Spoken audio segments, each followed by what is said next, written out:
ტენდერების მოგება როგორ ხდება და შემდეგ ის როგორ იდგავს ფესვებს. ადრე უსაქმურად ყოფი ბაბულიკები ყველა გახდა ტენდერში. თითქმის ყველა კომპანიას ყავს თავის სადამსჯელო რაზმი. მაგის ცოლის დის სახელზე გაფორმდება ახალი Porsche.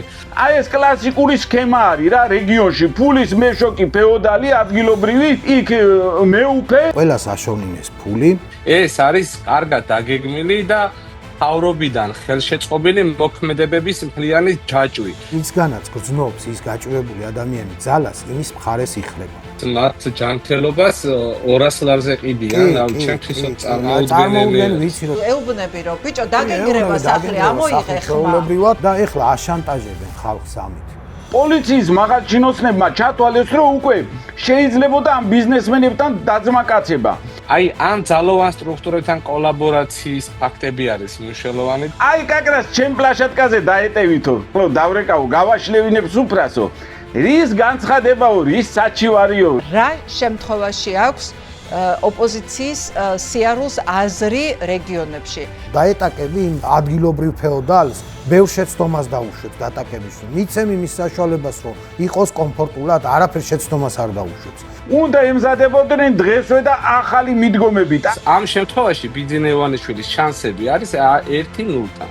რეგიონებში არჩევნებს რა აზრი? რეგიონებში აქ არჩევნებს აზრი, იმიტომ რომ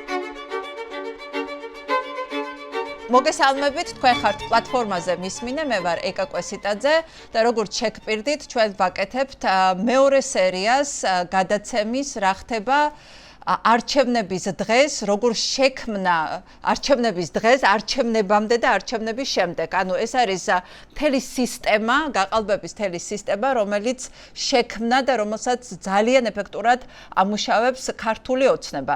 წინა გადაცემაში ჩვენ ვისაუბრეთ ამ სისტემაზე, ვისაუბრებთ შტაბებზე, რომელიც იქნება ადგილზე, ცენტრალურ შტაბებზე და რა თქმა უნდა ვისაუბრეთ ყველაზე მნიშვნელოვან ტექნოლოგიების გამოყენებაზე, განსაკუთრებით სუსის მიმართ, რომელიც აკონტროლებს მონაცემთა თელს ბაზებს და ეს ბაზები არის მოქცეული ერთი მონსტრის სისტემის ქვეშ. შესაბამისად ძალიან მარტივია განსაზღვრა იმის თუ ვინ არიან ქართული ოცნების ამომრჩევლები, ვინ როგორ შეიძლება დაიყოლიონ ხმის მიცემაზე, ზოგი ზეწოლით, ზოგი უფრო ასე ვთქვათ მოთაფვლით და სხვადასხვა მეთოდებით. მოკლედ იმის თქმა მინდა რომ ეს პირველი ნაწილი თუ არ გინახავთ, აუცილებლად უნდა ნახოთ, რომ მეორე ნაწილში გამოგყვეთ შინაარსობრივად და როგორც უკვე წინა გადაცემაში დავაანონსეთ, ეს არის გადაცემა განსაკუთრებით აქცენტით რეგიონებზე და აქ ამ გადაცემაში უნდა გავცეთ მთავარ კითხვას პასუხი, რომელიც არის ასევე ძალიან საკამათო კითხვა, მათ შორის ოპოზიციური პარტიების ლიდერებს შორისაც. ზოგი ლიდერი ამბობს, რომ აზრი აქვს და ძალიან მნიშვნელოვანია რეგიონებში სიარული, ზოგი ამბობს, რომ რა აზრი აქვს რეგიონებში სიარულს და იქ ხელის ჩამორთმევას, მაშინ როდესაც უკან ბრუნდებით, ყველაფერი უბრუნდება ჩვეულ კალაპოტს. მოკლედ, იმისათვის რომ რეგიონებში არსებულ ამ მოდელებში ჩაგვახედოს, ჩვენ მოვიყვანეთ კახა კიკნაძე. ორი სიტყვა მინდა ვთქვა კახა კიკნაძეზე. ეს არის კაცი, რომელიც პირველად რო ვნახე, თოცა დაუჯერებელი ისტორია ქონდა, იმიტომ რომ ძალიან დიდი ხანია, თითქმის 10 წელია იბრძვის ხელისუფლების წინააღმდეგ, იბრძვის ერთ კონკრეტულ პროექტზე. ის 2014 წელს დაბრუნდა ხარაგაულში, თბილისიდან. არის გეოდეზიის კათედრაზე მუშაობდა მანამდე, ასევე სამხედრო ტოპოგრაფია და ინჟინერ გეოდეზისტია. 2014-ში იმიტომ დაბრუნდა, რომ აიყვანა ერთ-ერთმა ავსტრიულმა კომპანიამ, რომელიც ზედამხედველობდა ხაშური ზესტაფონის მონაკვეთზე ჩინელების მიერ რკინიგზის მოდერნიზაციის პროექტს. ანუ რამდენად სწორად სრულდებოდა ეს პროექტი. იქ შენიშნა უამრავი დარღვევა და ამის შემდეგ აპროტესტებს ამ ამბავს, რადგან იცის, რომ ეს კონკრეტული მონაკვეთი იმერეთის დგას სერიოზული ეკოლოგიური კატასტროფის წინაშე. ჩვენ გავუშვით ამაზე ერთი ძალიან დიდი სიუჟეტი. თორნიკე რაზმაძე იყო ჩასული ამ სოფლებში, რომელიც ფაქტობრივად განადგურებულია სახლები არის მიწასთან გასწორებული და კახა გვაფრთხილებს და აფრთხილებს მოსახლეობასაც და ხელისუფლებასაც, რომ მოხდება დიდი ეკოლოგიური კატასტროფა თუ არ იქნება მიღებული ზომები დროზე. მოკლედ, ეს არის კაცი, რომელიც ამ წლების განმავლობაში იბრძვის მარტო. ანუ ეხა აქ საფრთხე რა არის? ამასთან შედარება შოვის და ვერეს მასშტაბის უბრალოდ არ შეიძლება აქ ისეთი რამე მოხდეს. შოუში იყო 600-მდე დაახლოებით, რომელიც აქ არის 5 მილიონი მინიმუმ. წაიღებს მთლიანად ხეობას. არ არის ეს გაკეთებული ეს გვირაბი ისე, რომ ამის ექსპლუატაციაში შესვლა შეიძლება. ამას მოყვება ისეთი სკანდალი, რომელიც ალბათ გადაიყოლებს ძალიან ბევრ ადამიანს. ფაქტურად არის დამტოვეს სახლთან რა. ერთი სიტყვა რაც მითხრეს, იყო ეგ რომ დაგმარხავთ იმ გვირაბებში. პირდაპირ გეუბნებით საქართველოს რკინიგზა, ჩინური კომპანია და სახელმწიფო. ეს სამივე დამნაშავეა.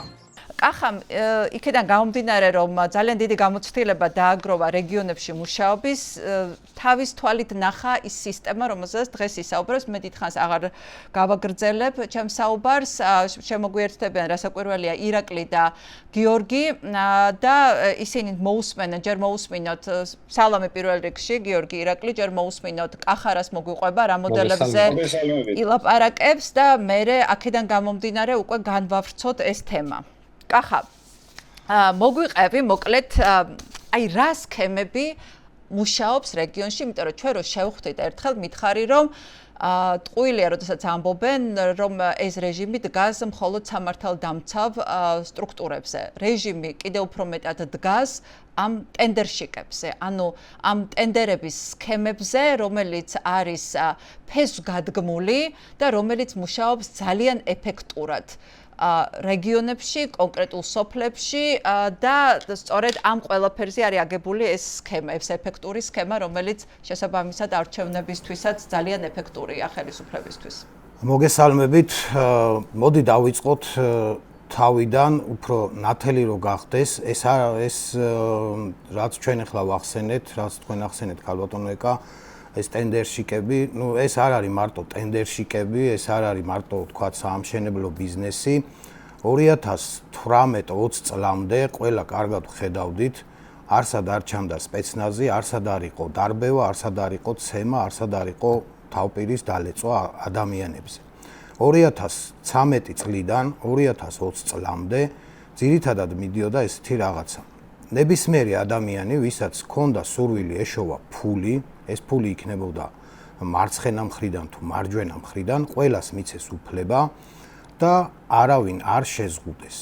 ეს იქნებოდა დაახლოებული ხალხი ხელისუფლებასთან, ეს იქნებოდა განსხვავებული აზრის ადამიანი.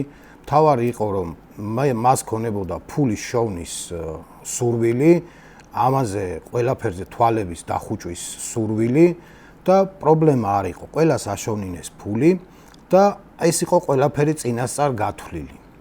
წინასწარ გათვლილი იმისთვის, რომ ეს ადამიანები შემდეგ ყოფილიყვნენ დაკავშირებული ხელისუფლებასთან, ისე რომ ასე რომ ვთქვათ, გვერდზე ვერ გამოსულიყვნენ, წინ ვერ დადგომოდნენ, წინააღმდეგობაში ვერ შესულიყვნენ. და ამ ხალხის ხარჯზე თავისთავად მოხდებოდა ჩვეულებრივი ადამიანების გაკონტროლება.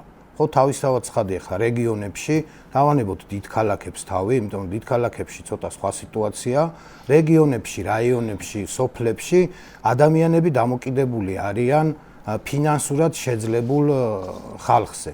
ეს ფინანსური შეძლება შექმნეს ყველაფერი გააკეთეს იმისთვის, რომ ყველა სეგმენტი გასვლილიყო ამ საქმეში, ყველას ეშოვა ფული და შემდეგ მომხდარიყო ამ ხალხზე ზეგავლენა. ეხლა როგორ ხდება ზეგავლენა? მოგეხსენებათ, არის კომპანიები, რომელიც აწარმოებს რაღაც სამუშაოებს, ამათ დასაქმებული ყავთ ადგილობრივი ხალხი. ეს ადგილობრივი ხალხი დასაქმებულია და მიბმულია ამ კომპანიებზე, ხელფასს იქხებულობენ. აი ეხლა ჩემ მაგალითზე ავიღოთ თქვა საქართველოს რკინიგზა, ხო, დაახლოებით 5-6 რაიონია საქართველოში, რომელიც პირდაპირ მიბმულია საქართველოს რკინიგზაზე, ხო? ამ საქართველოს რკინიგზაში შესრულდა ეს პროექტი, რომელზეც მე ვსაუბრობ ხოლმე. ამ პროექტზე მოხდა ყველაფერზე თვალის დახუჭვა. მოდი მოვყვეთ რა ამ პროექტზე, იმიტომ რომ ჩვენ ვაჩვენეთ ეს ცხელსკამშიც იყავი კონკრეტულად ამ პროექტზე სალაპარაკოთ, სიუჟეტიც ქონდა რომელიც ვახსენე, მაგრამ კიდე ერთხელ აი ძალიან მოკლედ, იმიტომ რომ სხვა თემებიც უნდა გავშალოთ, ხო? ეს არის ხაშური ზესტაფოდის მონაკვეთი, ხო? აი სადაც კარგად ჩანს ის რა ანუ როგორ სრულდება ყველაზე მნიშვნელოვანი ინფრასტრუქტურული პროექტები, რომ ამ პროექტების ასეთმა შესრულებამ, ასეთმა ხარისხმა შეიძლება გამოიწვიოს ფატალური შედეგები. ერთი ეკოლოგიური კატასტროფა, რომელიც ძალიან დიდი მასშტაბის იქნება და მეორე კონკრეტულად, რა ვიცი, რკინიგზაზე მატარებლით გადაადგილების დროს ნებისმიერი ადამიანი შეიძლება მოხვდეს რაღაც ავარიაში ძალიან ცუდად გაკეთებულ გვირაბში და ამას მოყვეს მსხვერპლი. მოდი ამ პროექტზე ვისაუბროთ, ამ პროექტზე საუბარი არ იქნება ის, რომ თემიდან გადაუხვიოთ, იმიტომ რომ რაზეც ჩვენ ახლა უნდა ვისაუბროთ, მაგალითი შეიძლება ეს კონკრეტული ეს პროექტი შეიძლება გახდეს მაგალითი და იგივე სიტუაცია სხვადასხვა რაიონებში თუ სხვაგან არ კეთდება რკინიგზა და უშუალოდ შენდება კორპუსი და შენდება გზა, არ აქვს ხიდები, რომელიც შემდეგ ინგრევას კი, მართალია ეს მასშტაბი, კი ბატონო, მასშტაბი ამ რკინიგზის პროექტზე ძალიან დიდია და თავისთავად მოცულობაც დიდი აქვს. ესე რომ ვთქვათ, უხეშად ჩათრეული ხალხიც ბევრი ყავს უფრო ამ რკინიგზის პროექტს და მიესადაგება ყველაფერს, ყველა რაიონში რაღაც ინფრასტრუქტურული პროექტების შენებლობას. მოკლედ, ეს რკინიგზის პროექტი მე რამოდენიმე წლის წინ დამისვეს შეკითხვა ერთ-ერთ გადაცემაში, არ შეიძლება უბრალოდ უხარისხოდ გაკეთებულიყო, რადგან ეს პროექტი მიბმული იყო ღრმაწლოვან პორტზე. მაშინ მე გავეცი პასუხი, ახლა მე არ მქონდა ამის ინფორმაცია სიმართლე გითხრათ, მაგრამ ფაქტია გამოჩნდა, რომ ალბათ ღრმაწლოვანი პორტი არ კეთდებოდა. არ კეთდება, არ გაკეთდება. თავისთავად ღრმაწლოვანი პორტი საქართველოში რო არ გაკეთდება ამ ხელისუფლების პირობებში, ეს არის ორჯერ. კი, ანაკლის პორტზე ვლაპარაკობთ. 2012 წელში ხელისუფლება შეიცვალა საქართველოში ღრმაწლოვანი პორტის გამო და არა ცოცხების და ეგეთი რაღაცების გამო. ეს ყველა არ იცის ალბათ, მაგრამ ეს ადვილი მისახვედრია, რატომ და რისთვის მოხდა ეს ყველაფერი. მოკლედ, ეს პროექტი მართლა იყო მიბმული ღრმაწლოვან პორტზე, როდესაც მოხდა ამ პროექტის დაგეგმვა, შემოტანა ქვეყანაში. ეხლა აქ მიდის ხოლმე საუბარი, რომ წინა ხელისუფლების დროს შემოვიდა, კი ბატონო, წინა ხელისუფლების დროს შემოვიდა, მშენებლობა დაიწყო 2013 წელში და ეხლა როგორ გაკეთდებოდა, თუ ესენი არ იქნებოდა, ამაზე ვერავინ ვერ იმარჩიელებს. დაიწყო მშენებლობა, ფაქტიურად დარღვეულია გვირაბების მშენებლობა დაიწყო. გაიყვანეს გზა და გააკეთეს გვირაბები. გვირაბების მშენებლობა მდინარე ჩხერიმელას ხეობაში, სადაც ნებისმიერი ადგილი მდებარეობის რუკა, რომელსაც ამოვიღებთ, ეს იქნება 2000 და უშუალოდ 2010 წლიდან. დღემდე ნებისმიერი ადგილი სეისმურ და გეოლოგიურ რუკაზე არის ან გაწითლებული, ან გაყვითლებული. იყო 2010 წელში. ეს ნიშნავს იმას, რომ ამ ხეობაში აფეთქებითი სამუშაოები არ უნდა ჩატარებულიყო. აქ ორი აზრი არ არსებობს იმაზე, რომ აი დაბალი დოზით, დაბალი ბიძგებით არ არსებობს, არ უნდა ჩატარებულიყო. 21 საუკუნეში აიყო იმის საშუალება, რომ გვირაბების გაჭრა მომხდარიყო ეგრეთ წოდებული საჭრელი საბურღი მანქანებით. ამას თავის მიზეზი აქვს, ეს მანქანა გაივლიდა, გაჭრიდა გვირაბს, ჩაასხავდა თაღს, გავიდოდა ბოლოში და დამთავრდებოდა გვირაბი და აქ ვერ მოხდებოდა ის, რაც მოხდა იმ შემთხვევაში, როდესაც აფეთქებებით და ზედმეტი სამუშაოები, შემდეგ როდესაც მწვანე გაქანთებული ხელისუფლებიდან შეგიძლია დამატებითი ხარჯები მოითხოვოს, ზედმეტი ჩამონგრეული მიწის მასა, ეს ამის ამოვსება, არც ეს ამოვსება ხდებოდა, არაფერი, გვირაბები მოკლედ აფეთქებებით გავიდა. თითქმის ყველა სოფელი, რომელიც სადაც გრძნობდა მოსახლეობა აფეთქებას და ბიძგებს, ასეთი იყო დაახლოებით 12 სოფელი, სადაც იგრძნობოდა ეს ბიძგები, წარმოიდგინეთ 4-5 მაგნიტუდის სიმძლავრის ბიძგი 2 წლის განმავლობაში დღეში 3ჯერ და 4ჯერ, მაგრამ იყო სოფლები, ახლა სოფელი ბეჟათუბანია, სადაც ქვეშ გაიარა რკინიგზამ და იქ მართლა საშინელება იყო, მეორე კვირასვე დაიწყო უკვე სახლებმა დანგრევა. ესეთი მეთოდით მოკლედ არ უნდა გაკეთებულიყო ეს, გაკეთდა. შემდეგ აქ დარღვევებზე არ არის საუბარი, ეს დარღვევა არ ქვია ამას, რა დარღვევა მე ბევრ პროექტზე მიმუშავია, არის რაღაც ისეთი რამე, რომელიც შეიძლება დაირღვეს, გამოსწორებადია, ეს არის, არ არის პრობლემა, მაგრამ აქ ეს კატასტროფაა რაც არის გაკეთებული. გვირაბები, როგორც ვთქვი, მოხდა აფეთქებითი სამუშაოებით გვირაბების გაჭრა. აფეთქების დროს შენ იმ დროს ხარ იქ როგორც ამ ავსტრიული კომპანიის წარმომადგენელი, რომელიც ზედამხედველობას უწევ. მე უკვე ვმუშაობ და უწევ ზედამხედველობას, ფაქტიურად წელიწადი გაუწია წინააღმდეგობა, მეტი უკვე აღარ შეიძლებოდა ფიზიკურად გამომიშვეს, მივიღე ძალიან კარგი შემოთავაზება, თუ დავთანხმდებოდი და გავაგრძელებდი მუშაობას.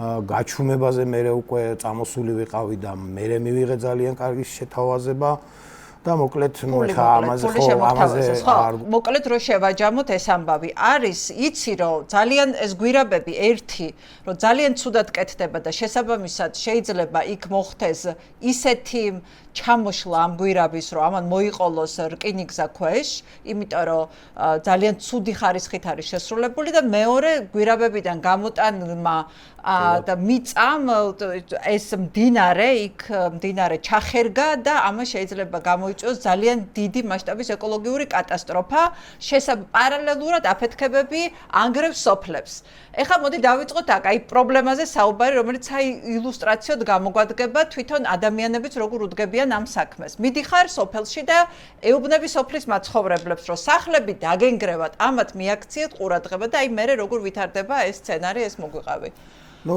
ეს ჩემ თავზე მაქვს გამოცდილი მიდიხარ სოფელში ეუბნები ადამიანს რომ დაგენგრევა სახლი აჩვენებს სახლის გვერდზე ეზოს მიმდებარე ტერიტორიაზე დასმულ შენ ეგრეთ წოდებულ მყარ წერტილს რეპერებს ვეძახით ჩვენ ამას აჩვენებ ამას და აჩვენებ მონაცემს რომ 2 კვირის შემდეგ ეს წერტილი უკვე 5 სანტიმეტრით არის ამოძრავებული და გადმოწეული ან მარჯვნივ არ მარცხნივ არ აქვს მნიშვნელობა ესეთი 4 წერტილი მაგალითად მქონდა ერთ სოფელში და 4-ვე სხვადასხვა მიმართულებით აფეთქებების დროს მოძრაობდა ამას ეუბნები და ნუ ახლა რა უნდა გითხრან იქ ძალიან შეშფოთდებიან პირველ რიგში შემდეგ უკვე მიდიან სოფლის გამგებელთან ახლა სხვაგან საწავა ის ადამიანი ხო მიდის სოფლის გამგებელთან სოფლის გამგებელი ჩაიყვანს მერიაში ან არ ჩაიყვანს თუ ისეთი პერსონა თვითონ სოფლის გამგებელი რომელიც დააჯერებს ამას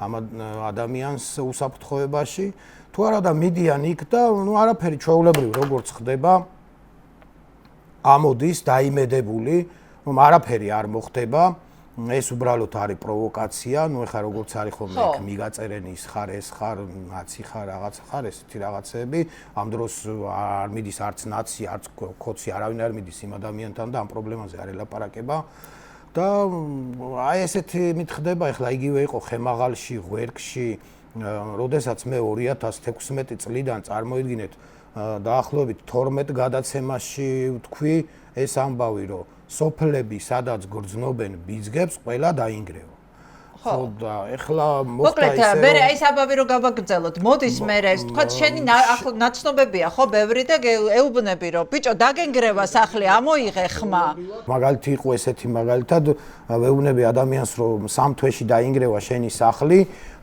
ჩაყავთ ის მერიაში მერიიდან ამოდის ეხლა მაშინ მერი მსახიობი იყო იქ ხარაგაულის მერი თოფურიძე და ხა იმას არ ეშლებოდა რა უნდა დაერიგებინა ამ ადამიანისთვის ამოდის იქედან და გეუბნება რომ სიზმრებს ნახულობ და ყოველ დილით შეგხვდება ადამიანი ამხდის კაცი ახალი სიზმარი ხომ არ გინახია და რა უნდა მოხდეს და როდის ინგრევა კიდე ჩემი სახლი და სხვა სახლები და ნუ ერთი თვე გავიდა აქედან და ჩამოინგრა ეხლა ის სახლი ხო ამაზე მე მიჭირს ეხლაც მიჭირს საუბარი და ადამიანები მეწოდება როდესაც ესე მე დაგირეკა ხო პირველი ის შემდეგ დილის 7 საათზე დამირეკა რომ ესე მოხდა ბავშვები ყავდა იქ და ჩამოინგრა სახლი ეს ერთი არ იყო რამოდენიმე მაგალითი იყო ესეთი ხო დაინგრა ამის შემდეგ ეუბნები უკვე რა უნდა გააკეთოს რომ აი ახლა აქამდე არ მithქვიეს მაგრამ იყო კი დავარიგე სად უნდა წასულიყო ამ ჩემონაცემებს მოგცემ მეთქი როგორ იძროდა აქ როგორ გადაადგილდებოდა ეს წერტილები და ჩვეულებრივ ახმაურება უნდა და ამ ყველაფერს იმიტომ რომ მე ბევრჯერ მაქვს მოსმენილი ჩინელების და საქართველოს რკინიგზის ერთობლივ თათბირზე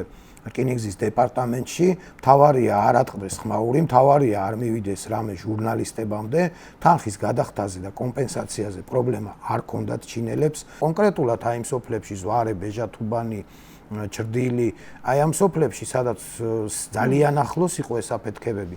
იქ თუ ხმაურს გამოიწევდა ეს და ბეჟათუბანი, რომელიც ზედ დგას გვირაბზე, 60 მეტრით მაღლა დასახლებული, იქ არ ჭირდებოდა არც სასამართლო, არც ბრძოლა, არაფერი. უბრალოდ ხმაური ჭირდებოდა და ეს რა ხმაურიც ქვია, არ იყო. გაშუქება ჭირდებოდა. არა, ეს ხმაურიც არ იყო. ეხლა როგორ ახშობს ამ ხმაურს ადგილობრივი ხელისუფლება ახშობს იმით, რომ ნუ ეხლა რა თქმა უნდა ჩინელი იმის რა ქვია კომპანიის თავარი ინჟინრის ცაის თვალების გამო და სილამაზის გამო არავინ არ მიდის მაგაზე რომ ის ხალხი გააჩუმოს, ხო? ყველას რაღაცა დაინტერესება ქონდა. გამორიცხულია ეგ, იმიტომ რომ კიდე გეუბნებით, ეს პროექტი მე ბევრჯერ მქონია წინააღმდეგობა ამაზე, იმიტომ რომ ამაზე როცა ვსაუბრობ ამ პროექტზე, აი შეადარებენ ხოლმე იქ რაღაც ავტობანს, იქ კაშხლის მშენებლობას. არ არსებობს საქართველოში პროექტი და მთლიანად რო გააერთიანოთ ამ 12 წელიწადში რა პროექტებიც გაკეთებულა, თუნდაც თბილისიანა, იმხელა მასშტაბი მოიცვას, რაც მოიცვა ამ პროექტმა. მე ვამბობ, მოცვას ვამბობ, მოიცვას იმ ხრივ, რომ ჩათრეული იყოს ძალიან ბევრი ადამიანი. არა მარტო ხელისუფლები. ძალიან ბევრი ამაზე მე საყოველთაობენ ხოლმე დაასახელე გვარები, კი, დაასახელე გვარები, ვინ იყო ჩათრე, როგორ დავასახელო ახლა გვარები, როდესაც ხედავ ხარ სოფლის გამგებელი თუ ხარ ხელისუფლების მოწინააღმდეგე და ხედავ რომ ინგრევა სოფელი, ქვეშ ფეთქდება, სახლების ქვემოთ ფეთქდება, სოფელი იცი რომ და აუცილებლად დაინგრევა და გაიხსნა კედლები 25 სახლიდან დაახლოებით თითქმის ყველა და გახსნილია და დანგრეულია და ამაზე მოსახლეობას ეუბნები რომ იყავით შუმად. ადიხარ უღებს სურათებს ამ სახლებს და 2 წელიწადში, 3 წელიწადში ერთხელ ამ ხალხს ურიგებენ ფულს, ეს ეხლა გამოტყმენ, მე მიკვირდა რა კი ხვდებოდი რაც იყო, მაგრამ ეხლა უკვე გამოტყმენ ხემაღალი და ღვერკი, როდესაც დაინგრა, შეეშინდათ უკვე ზემოთ ამ სოფლების მაცხოვრებლებსაც და თქვენ ეს დააღიარეს, რომ 300 ლარს, 400 ლარს თუ ძალიან იცოდნენ, რომ ვინმე იყურებდა, შეიძლება 1000 ლარიც ჩაემიეცათ ეს ფული და ამის გამო აჩუმებდნენ. ეხლა თუ ინტერესი გაქვს ამ ადამიანის დახმარების ადგილობრივ ხელისუფლებას, მაშინ რაც ეკუთვნის იმაზე გაყევი და ის მოითხოვე, ხო? და არა ის რომ 300 ლარი სახლი დაენგრა ადამიანს და 500 ლარი. ეხლა აი გაჩუმდი, დღეს გაჩუმდი და აი 300 ლარს ამას ან მე რატო უნდა ვთქვა, ხო? ამისთვის არის ხალხი ხელფასღებულობს და ხმა უნდა ამოიღოს იმ რაიონში და იბრძოლოს და რა ვიცი, ყვიროდეს ესეთ რაღაცებზე, ხა მე თუ ვგებულობ ამას, ისინიც გებულობენ, ხო, ყველა გებულობს ამას. მოკლედ, აი ესე ვთქვათ, აი ამ პროექტზე, აი ყველგან, ნუ მოკლედ, ყველაფერი, როდესაც ადამიანებს აჩუმებენ, მიდის თანხებთან, მიდის ფულთან და მიდის კორუფციასთან. აი მაგალითად არის მაგალითები ისეთი, იგივეა პრინციპში, რაც ახლა მე მოვყევი დანგრეულ სახლზე რომ 300 ლარს გადაცემ ადამიანს, იგივეა ეს რომ ვთქვათ დააწერინებენ განცხადებას რაღაცას პრობლემაა ვითომ გამოუყოფენ თანხას, შემდეგ და ახლა აშანტაჟებენ ხალხს ამით. რა ეუბნებიან? რომ აი შენ აღებული გაქვს ფული იმაში, რაც არ გეკუთვნოდა. და ამ ხალხს ეშინი ახლა გონია რომ რამე დააშავა. სახლი დაგენგრა, გასაგებია რომ უნდა მოგცნო 200.000 ლარი დაუშვათ, მაგრამ გაძლევენ 300 ლარს. ეხლა შენი რა დანაშაულია ეს რომ 300 ლარი მოგიტანეს, ხო? ეს ხო არ მოუტანია ვიღაცას სადღაც ქუჩაში ხო არ გადმოუციათ, ხო მოგცა ოფიციალურმა პირმა ვინმე. მაგრამ კიდე გეუბნებით, ყველაფერზე მიბმულია, ყველაფრით აშინებენ, ისე როგორც არჩევნების დროს ახლა მე შემსწრევარ ადამიანისთვის უთქვამთ, გადაუციათ ფული, ხო, დაუშვათ სიტყვაზე, უთქვამთ, რომ როდესაც შეხვალ არჩევნებზე, მარჯვნიდან მარცხნივ შემოხაზე ესა კანდიდატი. მარჯვნიდან მარცხნივ.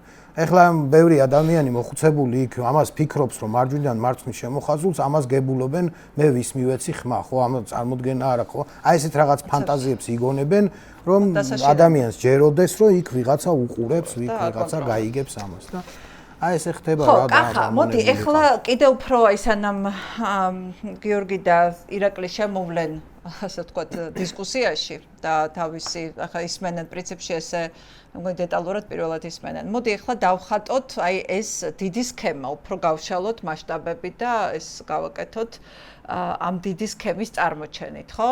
მოდი ტენდერშიკებით დავიწყოთ. ტენდერების მოგება როგორ ხდება და შემდეგ ის როგორ იდგავს ფესვებს ყველაში და ყველაფერში. არის რაიონში, ვთქვათ, 3-4 ძირითადი მოთამაშე, რომელიც შედის ამ ტენდერებზე, იგებენ ამ ტენდერებს, იქ შემთხვევით ვერავინ ვერ შევასხვა, თუ შევიდა და გამოჩნდა ესეთი ვიღაცა, იმას მაგალითად ძალიან დიდი პრობლემა შეექმნება. ჯერ პრინციპში ჯერ შეხვდებიან, ეტყვიან, დაარიგებენ, რომ ესე არ უნდა მოიქცეს. მერე უკვე ხდება ყველა ესეთ კომპანიას ფარველი ყავს ვიღაც ზემოდან, ან ეს არის პარლამენტარი, არის მინისტრი, თუ არის საპატრიარქო, თუ ანუ საპატრიარქოს როცა ეხება საქმე, აქ უკვე აქ არც საქმის გარჩევა ჭირდება და არაფერი იქ ვერავინ ვერ მიეკარება. ანუ ესეთი ყველაზე დიდი კრიში, ყველაზე საიმედო და ერთ-ერთი პრემიერის, ერთ-ერთი პრემიერის, ერთ-ერთი გავლენიანი პარლამენტარის და ეგეთი კრიშები მათთან ვერაფერს ვერ გავა. და მოკლედ ესე შეთანხმებით თუ არ მოხდა ეს შეთანხმება, მე თითქმის ყველა კომპანიას ყავს თავის სადამსჯელო რაზმი, შემდეგ ეს სადამსჯელო რაზმები შეხვდებიან ერთმანეთს, თუ კიდე ვერ გაირკვა საქმე, მე უკვე მიდის მაღლა და იქ ზემოთ ის ორი პატრონი აუცილებლად გადაწყვიტავს, აუცილებლად მოაგვარებენ, დარეკავენ შემდეგ თუ და ბოლო-ბოლო თუ ვიღაც ისეთი აღმოჩნდა, რომ საერთოდ არაფერი და საერთოდ წარმოდგენა არ აქვს ქვეყანაში რა ხდება და ევროპულად შედის ამ ტენდერზე, მაშინ მე ხო მერიაში უბრალოდ ძიმეს იპოვიან ან წერტილს იპოვიან რაღაცას შეცდომით და გაუსაჩივრებს ამასაც ხო ჩახსნიან ტენდერიდან, თუ გაუსაჩივრებს ამასაც კიდე არ მოისვენებს, მერე ბოლოს გააკეთებინებენ ამ ტენდერს, მაგრამ ეხლა იქ უკვე ჩაერთვება საზედამხედველო სამსახური და იმ დონეზე მიიყვანენ და ისე დაასრულებინებენ ამ ტენდერს, რომ მეორედ აღარ გაუხდება მაგის სურვილი საერთოდ იქ მისვლის და ამ ერთ ტენდერს შეელევიან. ხო, აი ესე ხდება, ასევე არის. მაგრამ გაიმარჯვებს ის სასურველი გაიმარჯვებს სასურველი კანდიდატი, ჩვეულებრივად ხდება შესრულება სამუშაოების. აი ხა რატო ვამბობ ხოლმე მე ამას, რომ ადამიანებიც უკვე და ის ყავთ დამონებული. აი თქვა სოფელში არ არის გზა და კეთდება გზა. კი ბატონო, გასაგებია რომ კეთდება გზა და გიხარია, მაგრამ ეს გზა ხო შეიძლება რომ კარგად გაკეთდეს, ხო? ხო, შენი ბიუჯეტის ფულის კეთდება. და ეხლა მაგალითად ძირულა ჩუმათელეთის გზა გაკეთდა, ხო, არის რამოდენიმე ადგილი, სადაც დიდი ხარვეზი იყო და რო იტყოდი რამეს, კარგი რა გზას მოვესწარ, გავიგე შენ რომ მოესწარი და 70 წელი ელოდებოდი ამ გზას. ხო და რატო უნდა გაფუჭდეს ეს გზა შენი ფულით გაკეთებული გზა, როცა იმ ხელა თანხაა გამოყოფილი, რომ კარგად შეიძლება ის გაკეთდეს და მინიმუმ 20-30 წელი არ დაჭირდეს არაფრის ხელის მოკიდება, ხო? რატო უნდა გაფუჭდეს მეორე წელიწადს და მერე შენი შვილი ელოდოს კიდე 60 წელი, ხო? ამას ვერ ხვდება ხალხი და ასეთ რამეს რო იტყვი, გონიათ რომ უბრალოდ არაფერი არ გონიათ, უყურეთ რა ხდება. მაგალითად მე ვთქვი კონკრეტულად აი რომელიმე დიდ პროექტზე, რომ აი ეს სამუშაო სრულდება უხარისხოდ. ეს გაფუჭდება, ხო? აქ კონკრეტულად შენ გეთანხმება ადამიანი, ხმას არის, მაგრამ თუ ეს საუბარი შედგა ან სოფლის გამგებლის თანდასწრებით, ან ამ კომპანიის წარმომადგენლის თანდასწრებით, ნებისმიერი ყველა გადაგიდგება და დაიკავებს მეორე მხარეს, ძირითადად კომპანიის მხარეს, ხო? იმიტომ რომ ამით ახლა ისევ მივდივართ რაღაც სარგებელთან. ხალხი უკვე ისეა აი რეგიონებში მით უმეტეს თუ რამეშია დასაქმებული, ზოგი ვაჭრობს, ზოგი რაღაცას ყოველდღიურ ფულს ვინ შეუილობს. ამაც ზემოქმედება ძალიან ადვილია. და მით უმეტეს კიდე გეუბნებით ახლა ეს ხალხი ვინც ტენდერებზეა იქ ყველას ფული აქვს, ყველას გავლენა აქვს. ხო თავისთავად ცხადია ახლა როდესაც ადამიანი მშიერ ადამიანთან გააქვს გვერდზე უდგას მილიონერი, ხო, იმას ელემენტარულად არაფრით შენ არ დაგიდგება ის გაჭირვებული გვერდზე. რაც გინდა საიმისოდ თქვი, არა, ის შავი ჯიპით Land Cruiser-ით ასული, ის აუცილებლად მის მხარეს იქნება.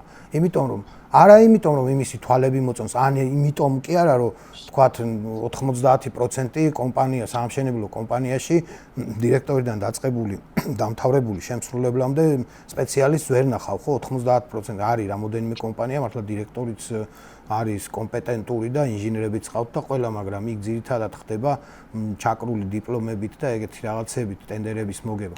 იცის ამ გაჭირვებულმა, რომ ეს არ არის კომპეტენტური და შენ მართალს ამბობ, მაგრამ იქედან რაღაცას გამოელის, ახლა შენგან არაფერს არ გამოელის. და რაღაცა იქ ერთი ტომარა ცემენტიც რო წაიღოს სახლში იმ საღამოზე და აუცილებლად მიცემენ თუ იმის ხარეს დაიკარგა. კარგად მოიქცევა. ხო, კარგად თუ მოიქცევა ახლა და აი ამ სარგებლის ყველაფერი არის გადასული. ანუ ვიღაცას იმ დღეს ამბობდი და ძალიან ჩამრჩა გონებაში რომ ვიღაცას მორჩენილ შლანგს გადაუგდებენ ეზოში და ის იმ საერთოდ აპრობირებული მეთოდია. ეს არის მართლა ასეთ ძვირად ფასობს რაიონებში. შლანგი, წყლის შლანგი მე საერთოდ უკვე მერვე წელია დაახლოებით და ხშირად მაქვს ხოლმე Facebook პოსტებში შლანგი ჩაწერილი და რამდენჯერმე მივიღე ხოლმე შენიშვნა რომ ეს შლანგი რა არის? ეს შლანგი არის ესეთი რაღაცა.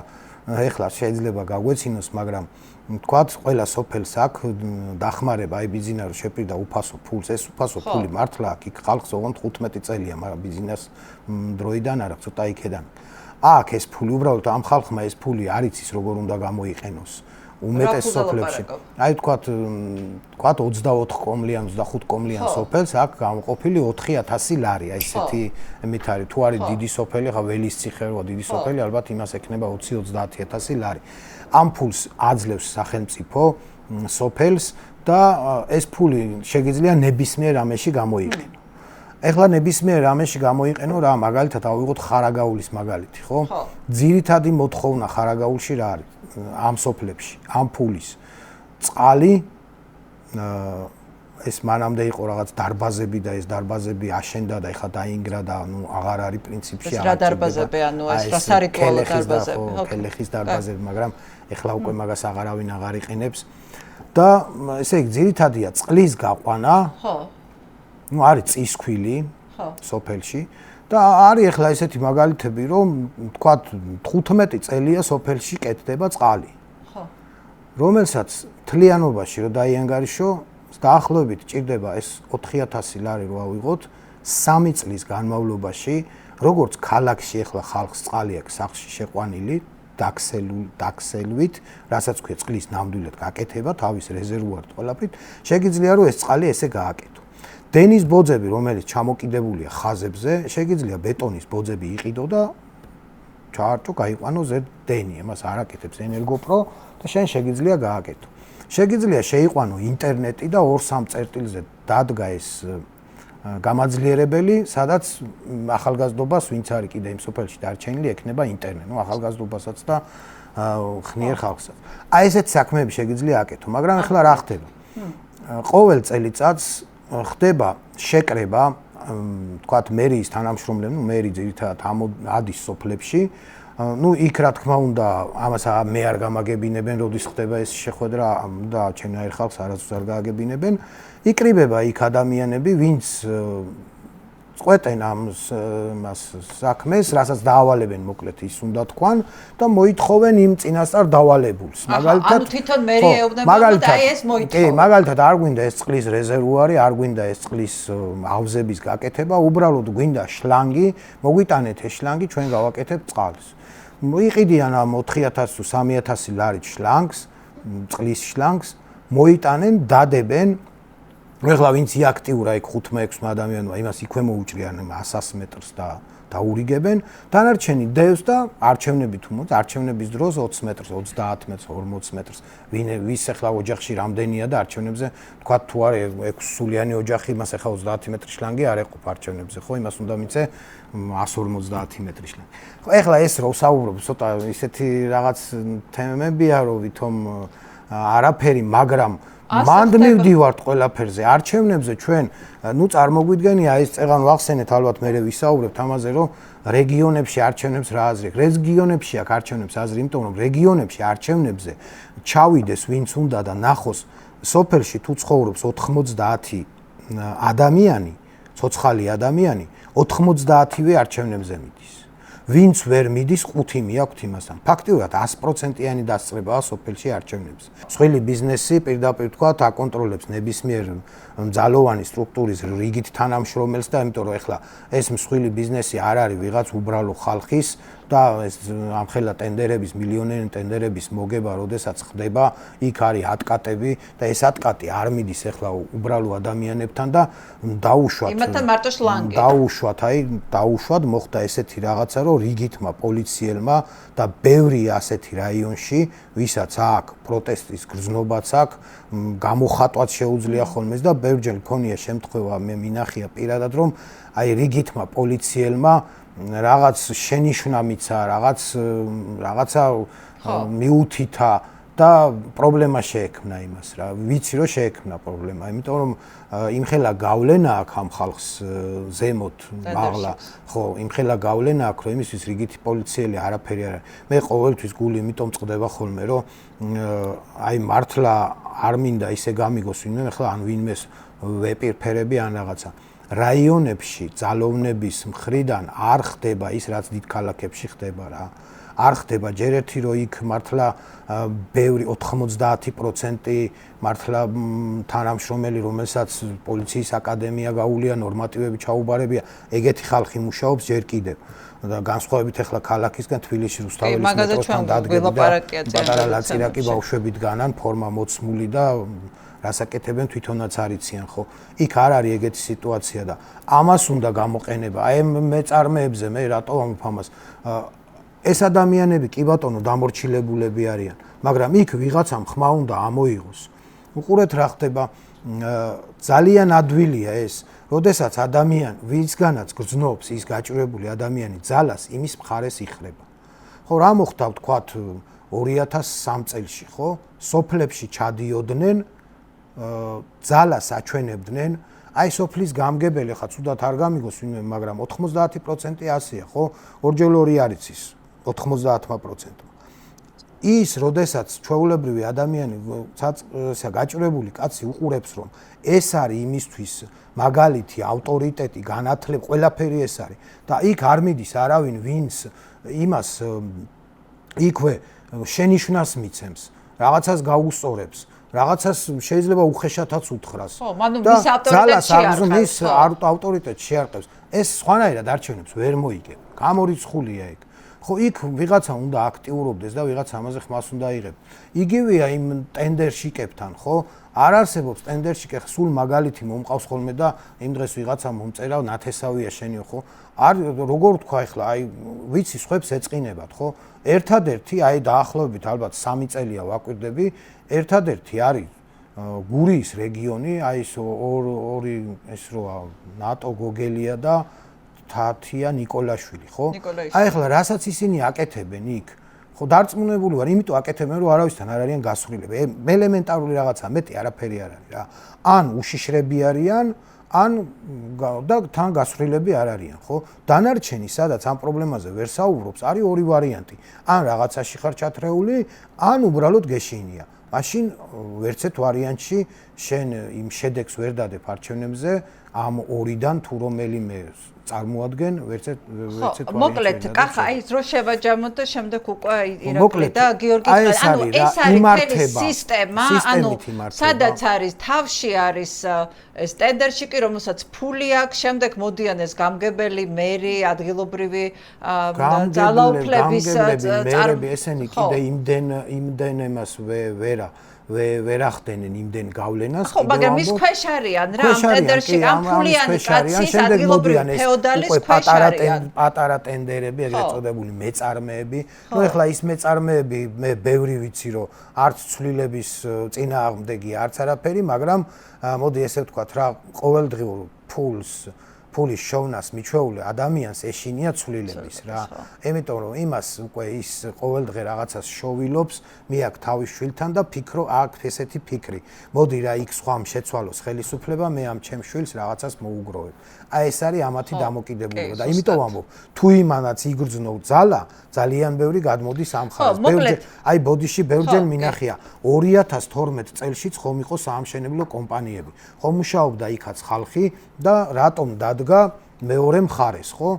იმიტომ დადგა, რომ ჯერ ერთი ძალა იგრძნო, ხო? ბიძინამ ძალიან კარგად იცის, როგორ უნდა დაელაპარაკოს სოფელში ადამიანს. ეგ მართლა კარგად იცის. კი ბატონო, 5 მილიონს შეპირდა თუ 10 მილიონს შეპირდა თუ იცის რას უნდა შეპირდეს და სად უნდა დააჭიროს და გააკეთა ეგ და მაგას აყვა მთელი ის რო დღეს რო ხა ოპოზიციაში არიან, ყველანი მაგ აზრზე იყვნენ მაშინ. და იცის ეს. ეხლა რატომ მოხდა მაშინ ამ ხალხის გვერდზე გადმოსვლა? თუნდაც რატომ მოხდა 2003 წელში, როდესაც სააკაშვილმა შემოიერა მთელი საქართველო და ძალა იგრძნო მაშინ ხალხმა. და ეხლა სხვა სიტუაცია, ეხლა ბიზნესი ისეთი რამე ხდება, სადაც ყველა მიცის, აი ვთქვათ, მუშაობ რაღაც სამშენებლო კომპანიაში, ყველა მიცის, რომ აქ რაღაც შავად ხდება, რაღაც ატკატები ხდება, რაღაც და ხელისუფლების ცვლილების დროს აუცილებლად ამ ხალხს მოეთხოვება პასუხი. ამას ფიქრობს იქ დასაქმებული ადამიანი. ყველა გასვარეს ხო, რა ყველა ამ გასვლილია იმაში, იმიტომ და იცი, ანუ ეს გასვლილი შეეშინდეს, დირექტორი დაუშვათ, ხო? შეიძლება აღმოჩნდეს ციხეში, დაიხუროს კომპანია და დარჩეს ეს ადამიანი უმუშევარი. ამის განცდა აქვს უკვე. და ამაზე ჭირდება იმ ხალხს დალაპარაკება, იმ ხალხთან აქტიურობა ამაზეა და პლუს იმაზე, რომ იგრძნონ, ძალა უნდა იგრძნოს. ყველა როგორი ლიდერიც არ უნდა იყოს პარტიის, ოპოზიციური პარტიის ლიდერი და როგორც არ უნდა მოწონდეთ იქ ხალხს, მე მქონდა შემთხვევა, აი ბატონი შალვა იყო ხა იქ ჩამოსული ხარაგაულში მე რო გამომყვა, ბევრი იქედან ვიცი რომ საერთოდ თვალის დასანახავად ვერ იტანო. მაგრამ ნეტა გენახათ როგორ შეხვდნენ. ხო, იქ ერთხელ ჩავა, მეორედ ჩავა, მესამედ ჩავა. მაინც სხვა ძალა აქვს იმას და სხვა ფასი აქვს. ხო, თუ იქ ადგილზე არ ყავს შენ ისეთი ვინმე, ვინც ამას წარმოგიდგენს, ძალაუნებურად უნდა ადგე და იარო ტელევიზიიდან გამოხვიდე და მიკრო და მაკრო ეკონომიკაზე ესაუბრო და ჰორმუზის სრუტეზე ახლა იმას ხარაგაულში ადამიანს ვერაფერს ვერ დაგიდგება ის გვერდში და ვერც გაიგებს ვერაფერს. კი ბატონო, შეიძლება ეკონომიკაც ყველაზე კარგად ესმოდეს და ის, მაგრამ ტელევიზიიდან სხვა უბარი სხვა რამე. აი ესია ყველაფერი აკინძული ერთმანეთზე და ამას არ ყავს ხელის შემშლელი. აკინძული, ეს აკინძულობა, ხო, აი, თქვენ ბიჭებო, თქვენ ჩაერთოთ და ასე თქვით იცი რა კითხავი მაინტერესებს. აი მაგალითად რეგიონში აი რო ვიძახი სიტყვაზე, აი ტენდერშიკები და აი ეს ბიზნესი არის შეკრული რეგიონში მოქმედ ძალოვან სტრუქტურასთან. ანუ უფრო მეტად რომ შეკრული არა, შეკრული კი არა. შეკრული არა, შეკრული კი არა, უყურე რა ხდება ნებისმიერი მსხვილი ტენდერის მომგებ კომპანიას, ხელმძღვანელს შეუძლია ნებისმიერი რიგითი თანამშრომელი რეგიონში თუ რამე წინააღმდეგობას გაუწევს ძალოვანი სტრუქტურის სამსახურიდან მოხსნას. სულ თავისუფლად შეუძლია ეგ გააკეთოს. თბილისიდან რა? თბილისში დარეკავს? ჩვეულებრივად რა, არც ერთი კომპანია არ არის უპატრონო. ეხლა მე რასაც ვსაუბრობ, ის არ მეყოფოდა იმ რკინიგზის პროექტზე, ეხლა ვიცი რაც მოხდება, მაგრამ ნუ ეს არის სიმართლე, ეს არის რა. ეს არის.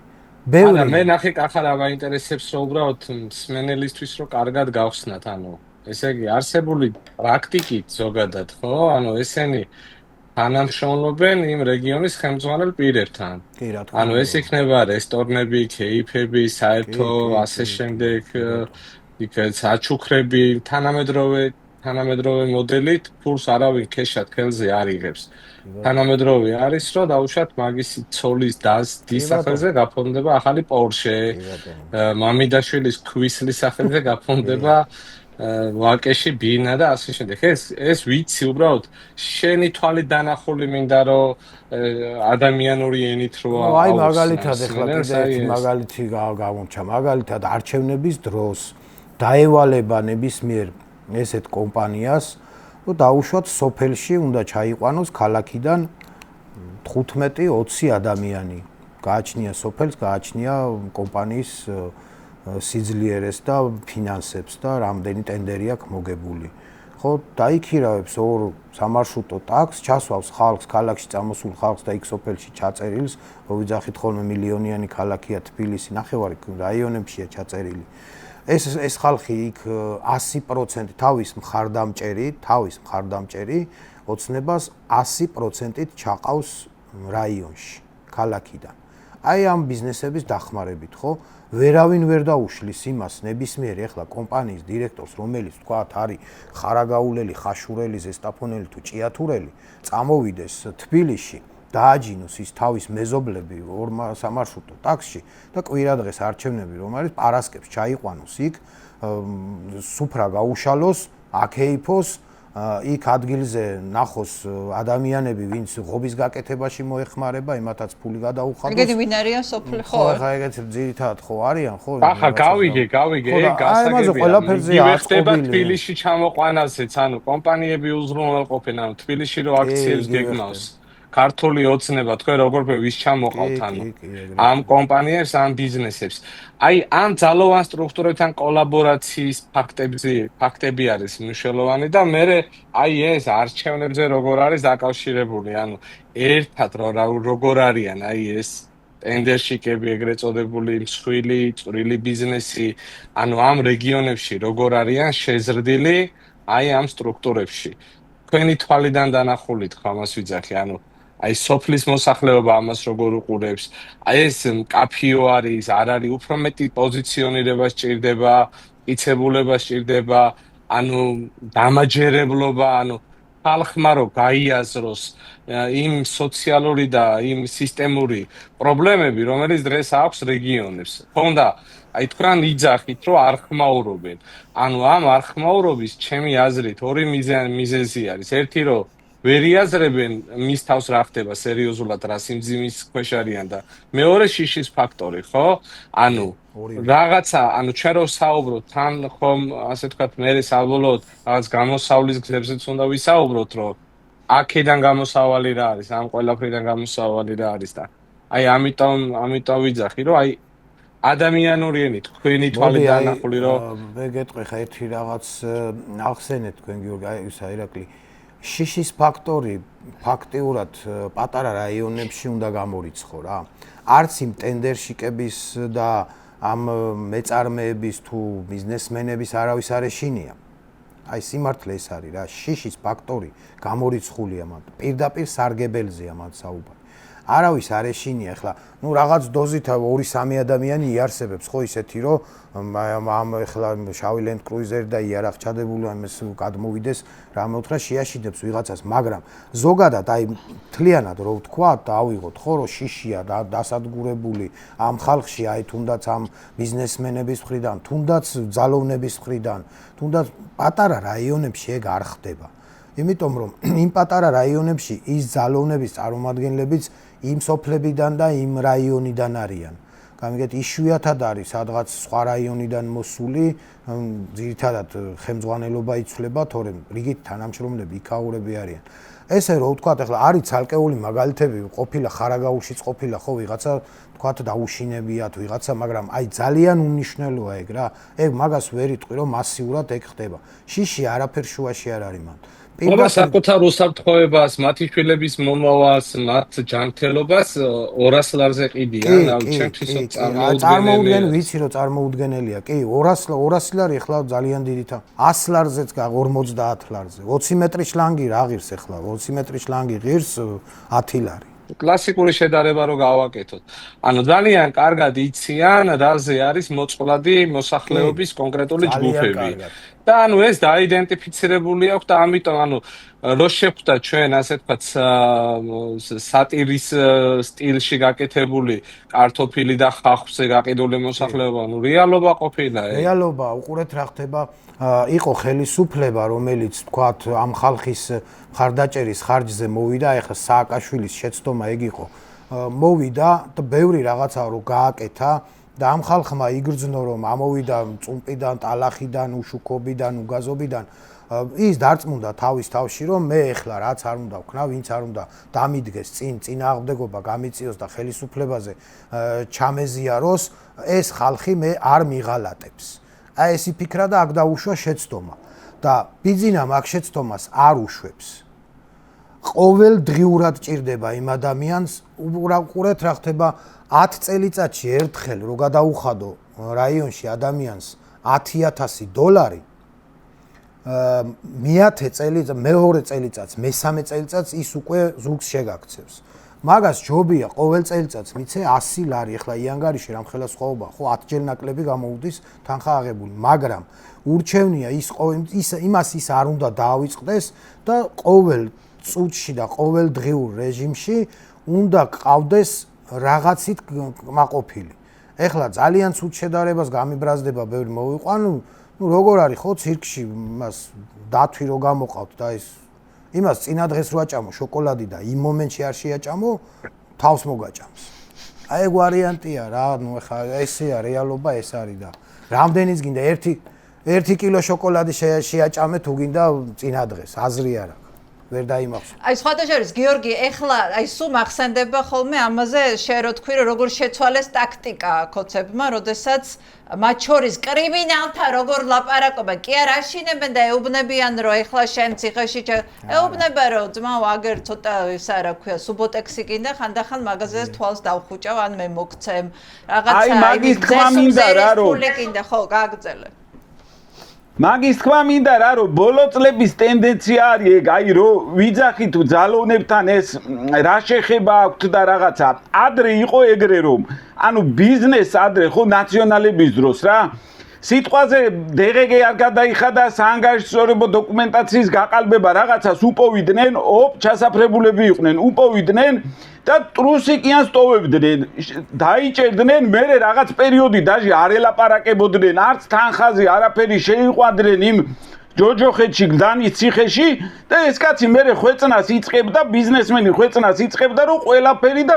ანუ ესენი ექცეოდნენ ხისტად ისევე როგორც კრიმინალს ხო და ეხლა ხო ეს ახალი ის არის რომ ანუ ამათი მოსვლის შემდეგ ხო ესენი ეუნებიან ესე რომ მოდი შენ ეს მოსაპარია თუ რაღაცა თუ ბიუჯეტს დააკელი თუ რაღაცა ხო შენ მარტო ის კი არა რომ წინასაარჩევნო თანხა უნდა შემოგწირო ანუ თანხაც უნდა შემოგწირო შენი სტაფიც და შენი ხალხიც უნდა დაგვახმარო ყველა უნდა წამოიყვანო და უნდა ხმა მოგცენ ჩვენ და პლუს კიდე შენ მოგცემთ იმდენი საშუალებას რომ შენ კარგად იყო და ეს ხალხიც კარგად ყავდეს ანუ ესე სრულად და ხისტი მიდგომით არ გამოირჩევიან ამათ რა ანუ არავის ესე არ ეკცევიან ხო და აქედან მოდის მერე რომ პოლიციის მაღალჩინოსნებმა ჩათვალეს რომ უკვე შეიძლებოდა ამ ბიზნესმენებთან დაძმაკაცება ამიტომ არ არსებობს შენ ჩადიხარ რომელიღაცა რეგიონში ხელმძღვანელად იქ არის ადგილობრივი ფულის მეშოკი და ეხლა რო წამოვიდნენ ესე ჩათვალეს პოლიციის მაღალჩინოსნებმა დეპარტამენტის დირექტორები მოადგილეები არ არსებობს ეგეთი ისა მაგთანამდებობაზე მყოფი პირი ვინც არ ცდილობდეს აი ეგეთი ძმაკაცების მაგათთან დაძმაკაცებას იმიტომ რომ ჯერ ერთი სადღაცას ბინას მისცემენ ძალიან ფასდაკლებით სადღაცას კომერციულ ფარც მისცემენ მერე უცბად ბალიში რო დაჭირდეს და თქვა უმუშევრად დარჩეს ის თავის ფირმაში წაიყვანს და უსაფრთხოების სამსახურს ჩააბარებს აი გადახედეთ დიდ ფირმებს ყველგან ყოფილი თანამშრომლები არიან ძირითადად უსაფრთხოების უფროსები თუ ვინმე არის რა ერთ-ერთი კახეთში იყო მაგალითად ეგეთი შემთხვევა რომ მე როცა გენინსპექციაში მუშაობდი ადგილობრივი ნაყინის წარმოება ვისაც აქვს იმის პატრონს ერთ-ერთი მაღალჩინოსანი თხოვდა თანხას გარკვეულ თანხას თხოვდა აი არაფერი რა უბრალოდ უნდა ეჩუქებინა რა ხო და საქმე იმაშია რომ ამაზე თვითონ ამ კაცს ნაჩივლი არ ქონდა ჩვენ უბრალოდ ინფორმაცია ქონდა რომ ეს მაღალჩინოსანი თხოვდა ამ ნაყინის ქარხნის თუ ფაბრიკის მეპატრონეს თანხას ჩამოვიყვანეთ ეს კაცი ჩამოვიყვანეთ სამინისტროში და რო ავიყვანეთ ნუ მე ვესართულზე ვიყავით და რო მოუყევით რომ ვიცით ეს ინფორმაცია გვაქვს და მოდი განცხადება უნდა დაგვიწერო რა და ანუ თვითონაც გვითხრა რომ კი ესია და შემჭამა აღარ შემილია რაღაც მაგრამ არ მინდაო ჩივილიო და უთხარით რომ შენ თუ ამას არ დაწერ მე სხვაც გაიმეორებს მე სხვაც და ეს კორუფცია ამ პოლიციაში ძლივს მოვიშორეთ ისე იქ ხوار დავბრუნდებით უკან და გვიყურებს ესე ასაკში შესული კაცი იყო რა და ესე გვიყურებს და აი აქ რამდენი კაცი მუშაობთ ამ სართულზეო მეთქი დაახლოებით 1-60 კაცი მეთქი ალბათ რა აი კაკრას ჩემ პლაშატკაზე დაეტევითო მოდიო რა დაჯექციდო წამოდითო რა ეხლა დავრეკავო გავაშლევინებს უფრასო რის განცხადებაო რის საჩივარიო რის ისაო კარგიო რა დამადებეთო რა თავიო რა აი არ უნდოდა რა კაც დაწერა რა აი მაგ შემთხვევაშიც კი ხო აი არ უნდოდა იმ ურჩევნია რა რომ ის თუ იმდენს არას თხოვს რომ ამისთვის კრიტიკულად მნიშვნელოვანი თანხა იყოს ხო ესე მიდის თანამშრომლობა რა აი მაგ დონეზე მიდის თანამშრომლობა რა იცის რომ ესე არის. აი ხლა კახა რასაც იძახის, ხო, მაგ დეტალებს აქვს მნიშვნელობა რა. რომ აი 30 მეტრიან შლანგებით რო ყიდულობენ, ამ 30 მეტრიან შლანგებს ყიდვა, ხო, მნიშვნელობა აქვს მაგას.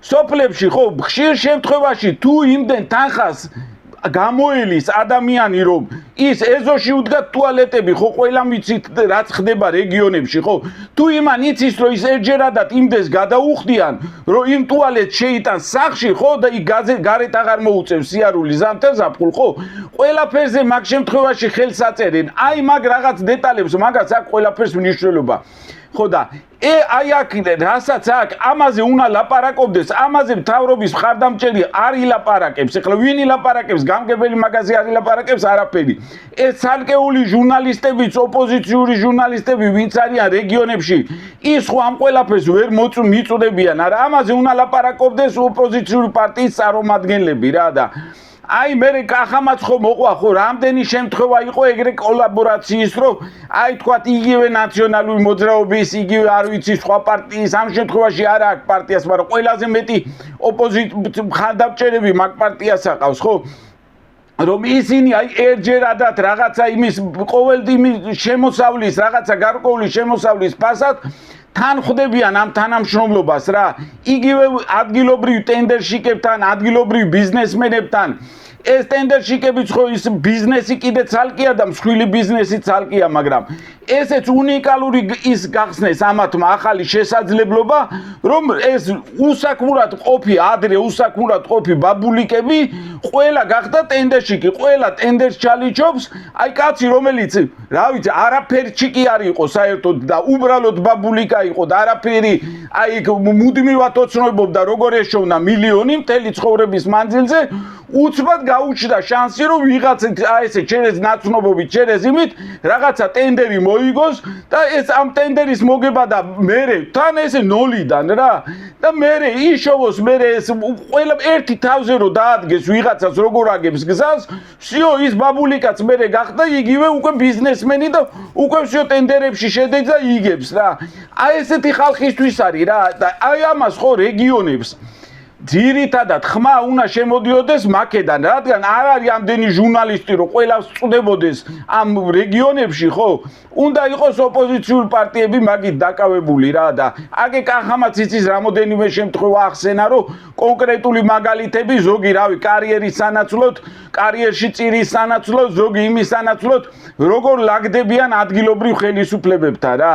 და ცალკე კიდე ერთი რაც უნდა ვაღვნიშნოთ, აი ეს კლასიკური სქემა არის რა რეგიონში ფულის მეშოკი ფეოდალი ადგილობრივი იქ მეუფე საპატრიარქოს წარმომადგენელი ხშირ შემთხვევაში ეპისკოპოსები ადგილობრივები ყველგან არ ვიძახი მაგრამ უმეტესობაში ესე ხდება ხო და ეს არის იდეალურ სინთეზს იძლევა რა მუნიციპალიტეტი ფულის მეშოკი ფეოდალი და ეს სასულიერო პირი ხო იქაური ეს სულიერი წინამძღვრიც მე რომელიც ყველაფერზე კურთხევას იძლევა ხო ეს სინთეზი ხო ეს იქნება ესეთი რაღაცა მაფიოზური სტრუქტურა რომელიც ამ ხელისუფლების სასარგებლოდ მუშაობს რა და ამათის მოწინააღმდეგე ხო არავინ არ არის ამათი საწინააღმდეგოდ რომ ვიღაცა მუშაობდეს არავინ არ არის და რიგითი რეგიონის მაცხოვრებელს აი როგორ უნდა დაუპირისპირდეს ამ ტრიუმვირატს ხო ამიტომ იმიტომ ვიძახით ეს მოსასმენი არის ოპოზიციური პარტიებისთვის რომ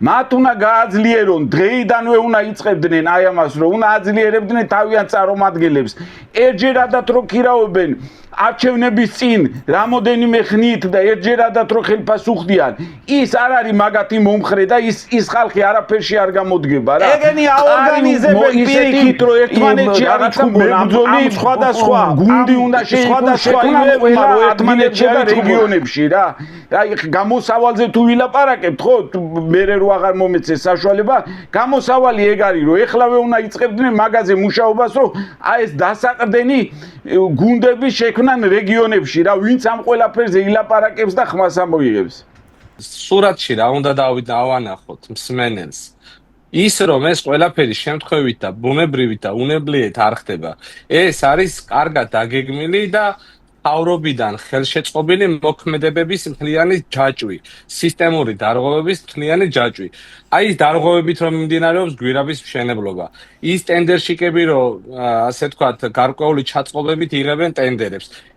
ის ტენდერშიკები და ის წვრილი ბიზნესები რომ ჩართული არიან პირდაპირ და ირიბად საარჩევნო პროცესში და ეს არის ერთგვარი მოსახლეობის და მოქალაქეების ხმების ყიდვა იქნება თუ ზეგავლენის მოხდენა თუ ანუ მთლიანობაში ეს სპექტრი არის ერთი დიდი მთლიანი სურათი. რატო აძლევს ამას ბიძინა? იმიტომ რომ ერთი მხრივ ჭამონ ამ ადამიანებმა და ყალებში კმაყოფილები იყვნენ.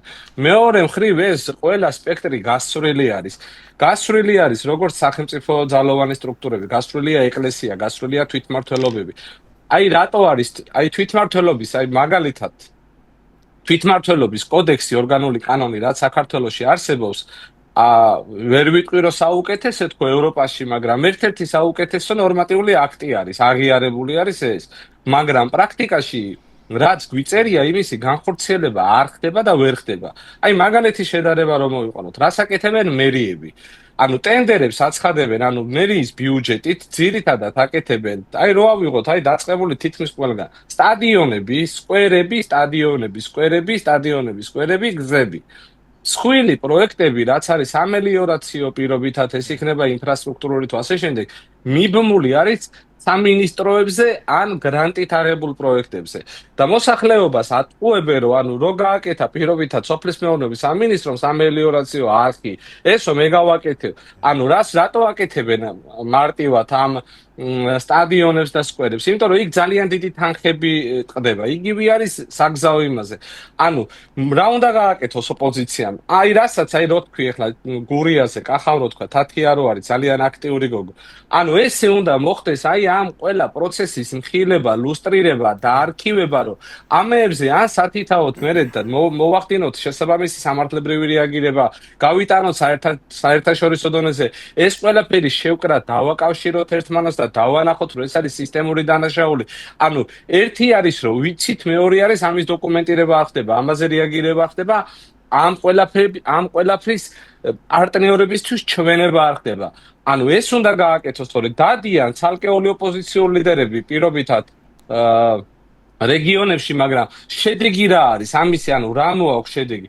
აი მაგალითი რომ მოგიყვანოთ 2018 წლის არჩევნებზე ჩამოსული რო იყვნენ ოპოზიციური ლიდერები, ჩამოსული იყვნენ გუჩის ფეხსაცმელებით, არმანის შარვალ კოსტუმებით და რავი, კოხიბა სიგარებით და ხალხი დახვდა იქ ბოტებში და კალოშებში, ხდებით და ანუ ესეც არ შეიძლება, ანუ რო ჩადიხარ რეგიონში კალოშებიც უნდა ჩაიცვა, ტალახშიც უნდა გაიარო, მიწაზეც უნდა მიხვიდე, ვენახიც უნდა დაათვალიერო, მე უნდა დააიდენტიფიცირო რა პრობლემები აქვს სიმოსახლეობას, რომ მიდიხარ და ევროკავშირს ელაპარაკები გლეხს, ევროკავშირი გლეხს არ აინტერესებს.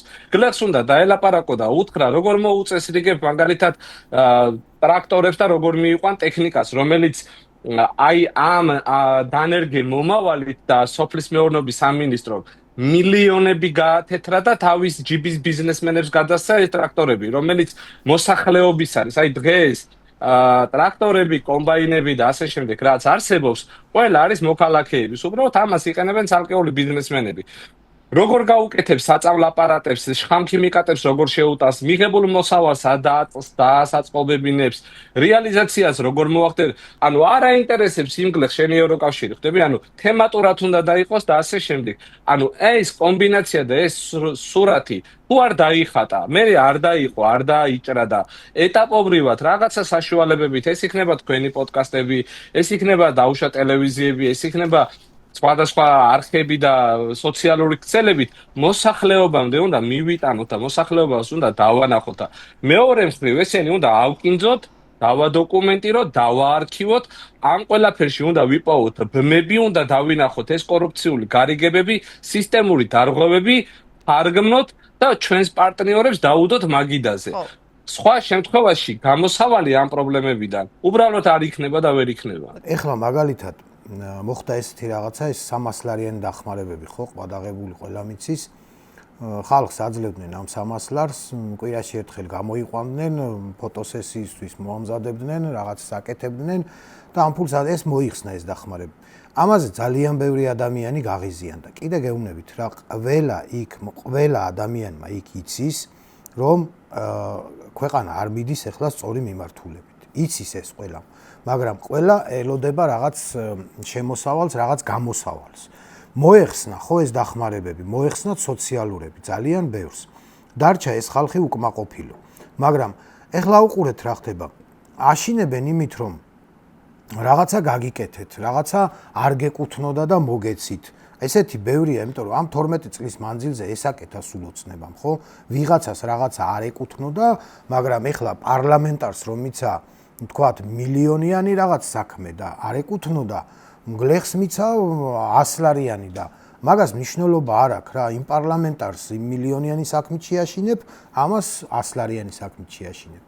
აი ეს არის, ამიტომ არის ეხლა აუცილებელი იქ როგორ გითხრათ ახლა რომელიმე ქვეყანაში სადაც ოპოზიცია არ არსებობს და არ აქტიურობს ხელისუფლება თუ შეცვლილა ვისაც ოპოზიცია რისთვის არსებობს ხო ხელისუფლება თავისით არ მივა და ჩაიბარე და მივდივარ ამას არც ერთი ხელისუფლება არ იტყვის არც ერთ განვითარებულ ქვეყანაში ხო ამისთვის არის საჭირო მაგრამ ამ ადამიანებს სადაც უკვე გაუჭირდებათ სადაც ხელისუფლებაზე გულისწყრომას შეამჩნევ აი იქ უნდა მიხვიდე, შენ უნდა შეპირდე რაღაცა.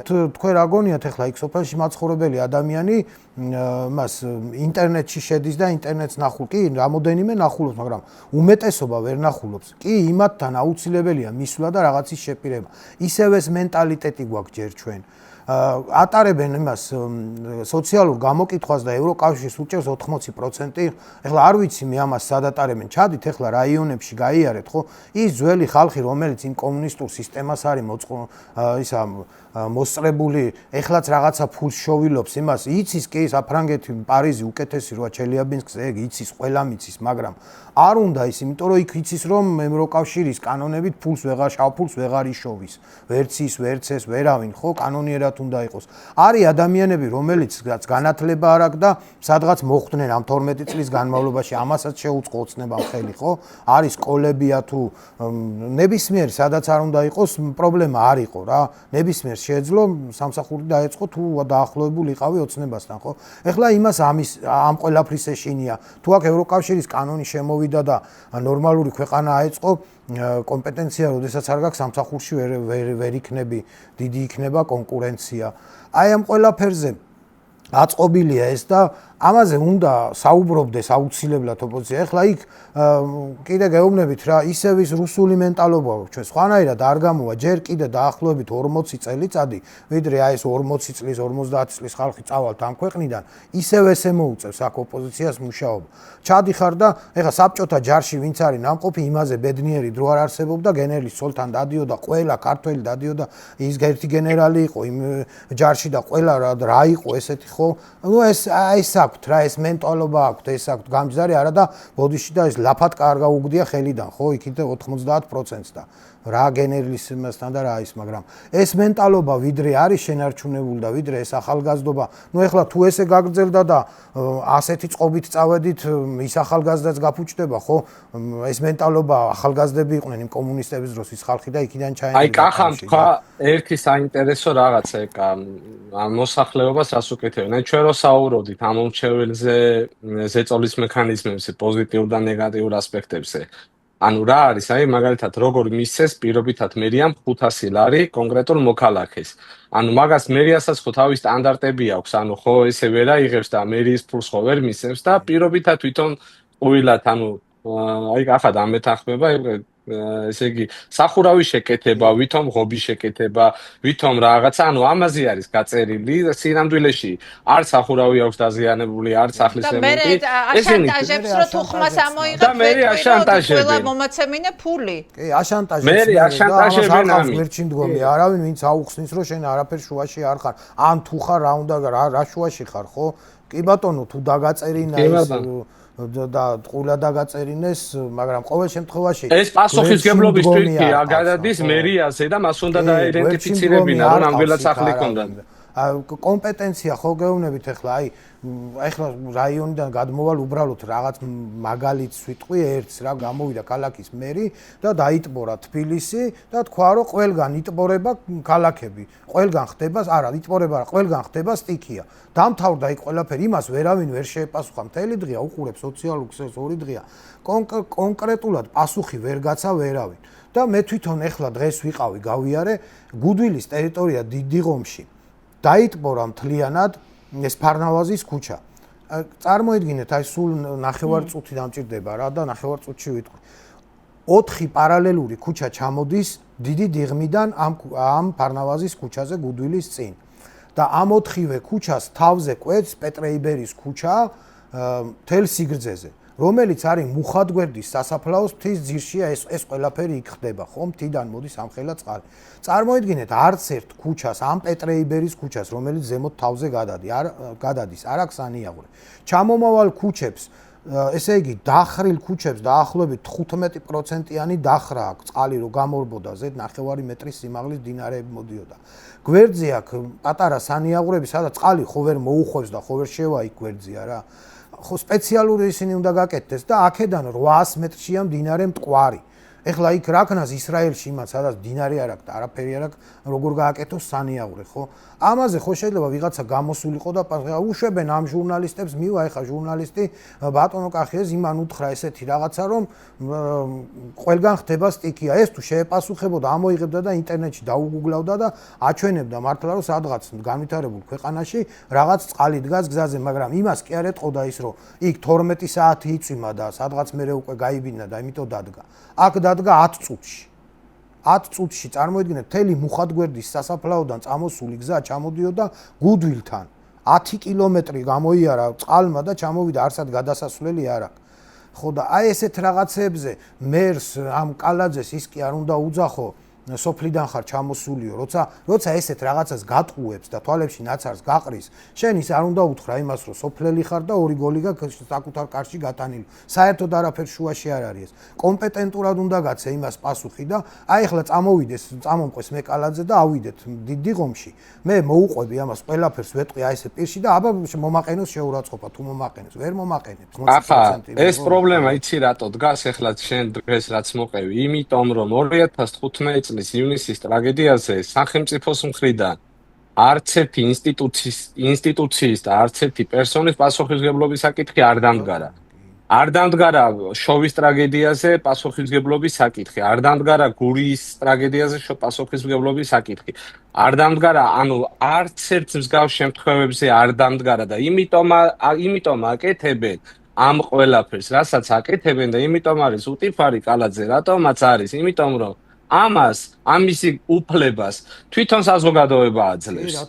იმიტომ რომ ხვალ რომ იგივე განმეორდეს ის ტრაგედია, რაც მოხდა ივნისის შემთხვევაში 2015 წლის ივნისის შემთხვევაში, პრევენციული ღონისძიებები კი არა, წინსწრების შეტყობინების ღონისძიებები არა აქვს და ნამდვილად ხდება სტიქიები სხვა ქვეყანებში და ამისთვის არსებობს მოწესრიგებული ყველანაირად.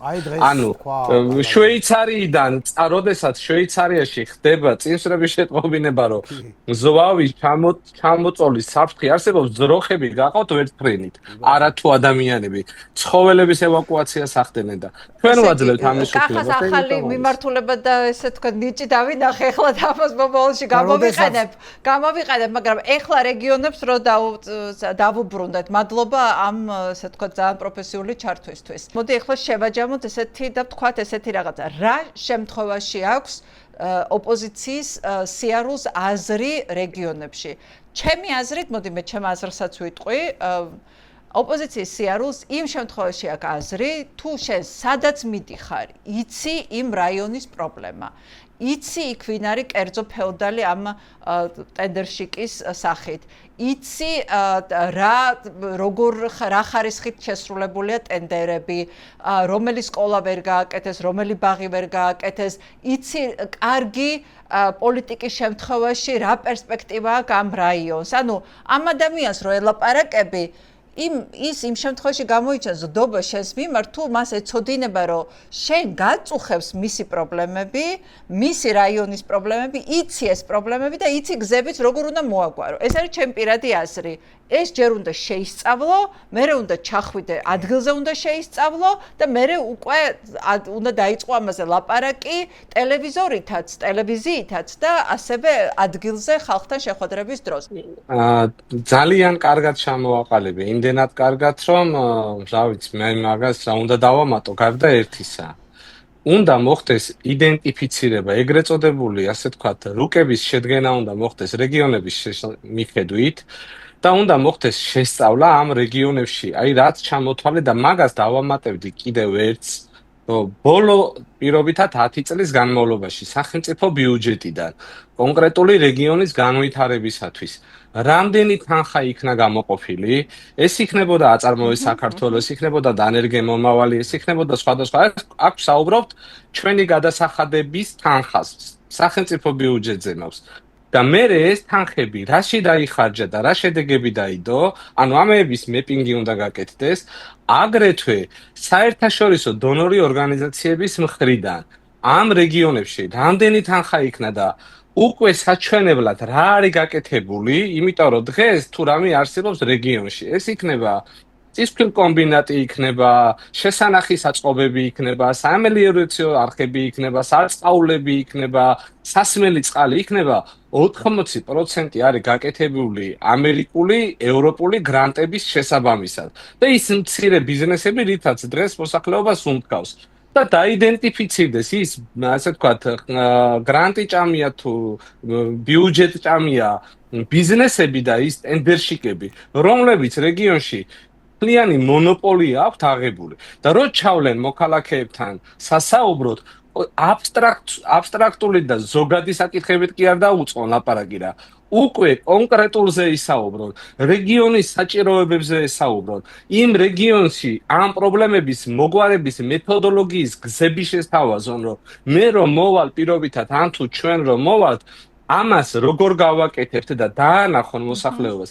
აი ეს უნდა მოხდეს. აბა თქვენ წარმოიდგინეთ ახლა 4-5 ოპოზიციური პარტია რო გაერთიანდეს და მთელი რესურსით წავიდეს ამ რეგიონებში. იქ ხო მასშტაბიც მეტი იქნება მობილიზებული საზოგადოების და ხალხის და ეს მიტანილი პრობლემები თუ ახსნილი საკითხები ხო უფრო მეტ ადამიანებზე მივა. აი ეს უნდა მოხდეს ჩემი აზრით და ამის მერე ექნება აზრი არჩევნებში მონაწილეობასაც და თვითონ ის მოსახლეობა იქნება მოტივირებული, რომ დაიცვას როგორც თავისი ხმა, ჩაერთოს ამ საარჩევნო პროცესში და ასე შემდეგ დაუდგეს ოპოზიციას გვერდით, ისევე როგორც მოხდა 2012-ში, თქო კიდევ ერთხელ ვიძახი 2013 წელს მარგველაშვილი რო პრეზიდენტად მოდიოდა და ასე შემდეგ. ანუ ეს უნდა მოხდეს. ამ შემთხვევაში ბიძინა ივანიშვილის შანსები არის 1-0-თან. უბრალოდ მე ერთ რამეს დავამატებ რა. ადამიანს, რომელიც წარმოადგენს ოპოზიციურ პარტიას და არ შეუძლია რაიმე პრობლემაზე საუბარი, ის უნდა გაწიონ გვერდს. შეიძლება უბრალოდ არ შეუძლია კი ბატონო ვიღაცას დაეტაკოს, მაგრამ შეუძლია ოფისში დაჯდეს და კარგი რაღაცეები დაწეროს. ჩავიდეს ბრიუსელში და კარგი შეხვედრები გამართოს, ხო? ეს შესარჩევია ეს ხალხი.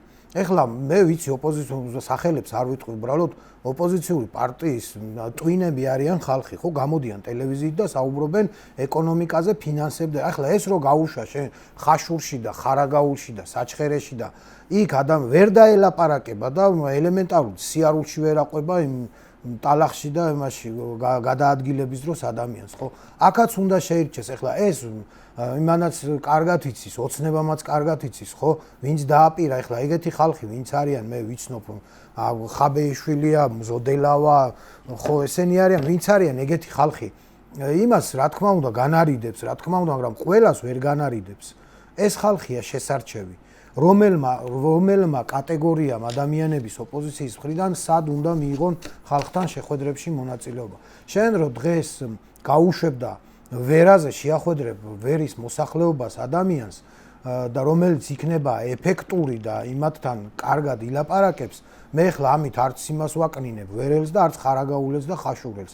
არ ვადარებ ერთმანეთს, უბრალოდ ვამბობ რა, სხვადასხვა პრობლემაა და სხვადასხვანაირი მიდგომა აქვს ადამიანს და ეხლა იქ მიმსვლელი ადამიანი ვერ წავა და რაიონში ვერ დაელაპარაკება იმ ხალხს. იქ სხვა პრობლემებია. სხვა ქარიზმა უნდა, მოკლედ სხვანაირი მოკლედ ეხა მე კიდე ერთხელ თვითონ უნდა ბოდიშტაი თვითონ ერთმანეთ თუ რაღაცა უნდა მოახერხონ. სხვა გამოსავალი არ არის. უნდა დაეტაკო, კი ბატონო, დაეტაკები იმ ადგილობრივ ფეოდალს, ბევრ შეცდომას დაუშვებს დატაკების. მიცემ იმის საშუალებას, რომ იყოს კომფორტულად, არაფერ შეცდომას არ დაუშვებს. ძალიან ბევრ შეცდომა, აი გააკეთეს. კიდე იმ მაგალითს მოვიყვან გურიაში დაეტაკენ ის გოგოები იმ კომპანიას და მეორე დღეს ჩინელები გამოვიდნენ და ცოცხებით გვიდნენ გზას რა შუაში იყო საერთოდ ხო და მთელი გურია იცინის როდესაც იცინის ადამიანი უკვე იმას ძალა ემატება იმ სიცილში ის გამოიხატება რომ უკვე დაცინის იმ ხელისუფლებას როდესაც დაცინის იმის აღარ ეშინია აი ეს ბევრი ნიუანსია და ეს პატარ-პატარა რაღაცები ვითომ არაფერი მაგრამ ძალიან დიდ გავლენას ახდენს და სხვანაირად არ გამოვა არაფერი ხა თუ არ გააქტიურდება ოპოზიცია არ არსებობს ოცნება კი არა ანგელოზი რო იყოს იქ არ დატოვებს თავისით იმ მილიონიან ტენდერებს და არ წავლენ სახლში და არ გადააბარებენ არავის ხელისუფლებას ზუსტად მოკლედ რა ვიცი მე ესე ვფიქრობ რა შეგვიჯამე როგორც რეგიონებში ნამუშევარმა კაცმა შევარნაძის პერიოდში არჩევნების პროცესში ჩართული იყო და გაყალბებაში ჩართული იყო ძირითადად მუნიციპალიტეტები. ნაციონალების პერიოდში ამას დაემატა მერე ძალოვნებიც და მუნიციპალიტეტები, ადგილობრივი გამგეობები და მაჟორიტარი და ეს ძალოვნები ერთად ხდებოდა ეს манипуляცია. ეხლა არის სრულიად სხვა სისტემა. ამას დაემატა რეგიონებში დაემატა ბიზნესი თავისი სრული შესაძლებლობებით, აი ეს პლუს ეს ტენდერშიკები, ესეც ამ ბიზნესში მოიაზრება და საპატრიარქოს წარმომადგენლები. დღესაც აი ეს ახალგამოჩეკილი პოლიტიკოსები და სხვადასხვა სახის ექსპერტები ზიან და აი თითქოს დაბოღმილები არიან რომ რატო არ შედიან და რატო არ ანუ პირდაპირ უპირობოდ რატო არ შედიან და თანახმა არ არიან ოპოზიციური პარტიები რომ ეგრევე შევიდნენ არჩევნებში ან წინა არჩევნებში რატო არ შევიდნენ და წინა არჩევნებზე რატო თქვეს უარი ხო და ანუ ესენი ისი ასაღებენ თითქოს არაფერი განსაკუთრებული არ ხდება და ანუ როგორც ყოველთვის ყავდებოდა ხო აი აქ არის მთავარი პრინციპული განსხვავება რომ ესენი ასაღებენ ისე პროცესს თითქოს არაფერი განსხვავებული არ მოხდა ამათ არაფერი პრინციპულად ახალი არ მოუგონიათ და ისე ყავდება როგორც ადრე ყავდებოდა ნუ როგორ გინდათ აბა 2012-ში ჩვენც ეგრე მოვედით და ასე შემდეგ არა და აქ არის ზუსტად ძაღლის თავი დამარხული რომ ზუსტად აი ეს სინთეზი რაც მიიღეს აი ამ რეგიონებში აი ეს სრულად ამ რესურსების გაერთიანება ყველას მიბმა და მე აი ამ სხვადასხვა შტოებმა რეგიონებში ერთმანეთში რო არ იჭუბონ იკამათონ და აი ამათ ერთმანეთში ალაგებს უკვე ადგილობრივი სუსის ადგილობრივი რეგიონული წარმომადგენლები ესენი არიან რა ვინც ამას ყველაფერს კოორდინირებას უწევენ და აი ამ ახალმა სისტემამ რაც წინა გადაცემაში ვთქვით ეხლაც იგივე რაც კახა მოყვა იგივეს ადასტურებს ეს რომ ძალიან დიდი პროცენტი აქვს უკვე ბონუსად ამათ გაყალბების ძალიან დიდ მასშტაბებზე არის ლაპარაკი და აქ ამ ოპოზიციური პარტიების კრიტიკა იმდენად მნიშვნელოვანი ჩვენი მხრიდან არ არის რამდენადაც რომ გაიგონ და მოისმინონ რომ აქ ბევრად უფრო დიდ გაყალბების მასშტაბზე არის ლაპარაკი 30-40%-ზე არის ლაპარაკი ჩემი აზრით და დარწმუნებული ვარ არ ვწდები რომ აი დაახლოებით მაგ პროცენტს იმატებენ თავიანთი რეალური რაც აქვთ მე მაგ პროცენტს იმატებენ და აი ამას ჭირდება პრინციპულად განსხვავებული მიდგომა არა ის რომ რეგიონში ჩადიხარ და შენი აქტივი ხდება 3-4 კაცი და იმის ნათესაობა და მე ეს ჩანს რომ თითქოს რეგიონში ხდები არამედ იმ ჩასვლასაც სხვა ჩასვლა უნდა და სხვა შეხვედრა უნდა სხვა ფორმატის ვებნა უნდა ანუ მარტო შენ აქტივთან არა ყველას უნდა მიწვდე ხო და ამას აქ ზუსტად ამაზე ეხლავე უნდა იჯდნენ და ეხლავე უნდა ფიქრობდნენ ამაზე იმიტომ რომ უნდა არ გინდა არ გინდა ეს არჩევნების დრო მაინც მოვა 2028 წელი მოვა ხო და როგორც არ უნდა იყოს ხო თუ არჩევნების გზა არის ერთადერთი გამოსავალი და ჩვენი პოლიტიკური პარტიები ოპოზიციური პარტიები ყველა მაგას იძახის ერთხმად რომ ყველასთვის გამოსავალი არის არჩევნების გზით ხელისუფლებაში მოსვლა ხო უნდა ემზადებოდნენ დღესვე და ახალი მიდგომებით ახლებურად უნდა შეცვალონ რაღაცა უნდა მოიფიქრონ ახალი რაღაცას ვიტყვი მანდ რა კარგი, ახლა ამაზე მე ვიცი რომ ამას მოყვება სპეკულაციები რომ არჩევნების გზით და არჩევნები ეს აზრი არ აქვს. კი ბატონო, არჩევნებს თუ არ აქვს აზრი და ამ სიტყვას ვიხმარეხლა თუ ვიღაცა ფიქრობს რევოლუციით მოსვლას, გამაგებინოს ვინმე თუ ხალხის მხარდაჭერა არ გაქვს უკან და ხალხთან შეხვედრა, როგორ ან რევოლუციას როგორ აწყობ? კი ბატონო, თქვათ მოერიე 500 კაციან სპეცნაზს. შეხვედი პარლამენტში, როგორც მიშამ დალიე ჩაი. გასაგებია, მაგრამ მიშას იქ ჩაი, მიშამ რომ იქ ჩაი დალია, უკან მთელი საქართველოს შემოვლილი რომ არ ყოლებოდა და უკან იმედი არ ქონებოდა, ძალა არ ქონებოდა. ხელისუფლებაში პარლამენტში შესვლა ხო არ შველის მარტო საქმეს, ხო? ვერაფერს ვერ იზავ, თუ ეს ხალხი შენ მხარდამჭერი არ ყავს, იგივე გააკეთა ბიზნესამ, ხო? მარტო მილიარდები არ უშველდა ბიზნეს სოფლები რო არ მოევლო, ეს არ დაეტარებინა ეს მთელი ოპოზიცია და 5 მილიონს არ შეპირებოდა ხალხს და 1000 ეგეთ რაღაცას, ხო? ყველა ვარიანტში მაინც ეგ გჭირდება. მოკლედ, ამით დავამთავროთ ეს გადაცემა. ჩემი მაყურებელიც და მე თანხმება ალბათ ჩვენი მაყურებელი, რომ კახა ნამდვილად აღმოჩენა. სამწუხაროდ აქამდე ტელევიზიებში სტუმრობის შემდეგ ვერ მიიქცია ისეთი ყურადღება ვერც მან და ვერც მის მიერ წამოჭრილმა ძალიან მნიშვნელოვანმა საკითხმა, რომელიც თითოეული ჩვენგანის უსაფრთხოებას ეხება, იმიტომ რომ ყველანი შეიძლება აღმოუჩნდეთ იმ ტერიტორიაზე, სადაც ეს ეკოლოგიური კატასტროფა შეიძლება მოხდეს. ან ყველანი შეიძლება ვიჯდეთ იმ მატარებელში, რომელიც ამ ძალიან ცუდად შესრულებულ გვირაბებში გაივლის. მოკლედ, ყველას გვეხება ეს სამწუხაროდ ვერ ვიაზრებთ ამას ბოლომდე და მე მგონია რომ მაინც ამ გადაცემის შემდეგ კახას უფრო მეტი დამფასებელი გამოუჩნდება. დიდი მადლობა გადაცემის თანაწამყვანებს და დიდი მადლობა კახას, რომელიც დარწმუნებული ვარ, ასევე ჩვენი გადაცემების ხშირი სტუმარი იქნება, მისი კომპეტენცია ბევრი მიმართულებით არის ძალიან საინტერესო. ასე რომ გემშვიდობებით და კიდევ ერთხელ გთხოვთ რომ არ დაგავიწყდეთ ჩვენი არხის გამოწერა, ჩვენი პოდკასტების დალაიქება.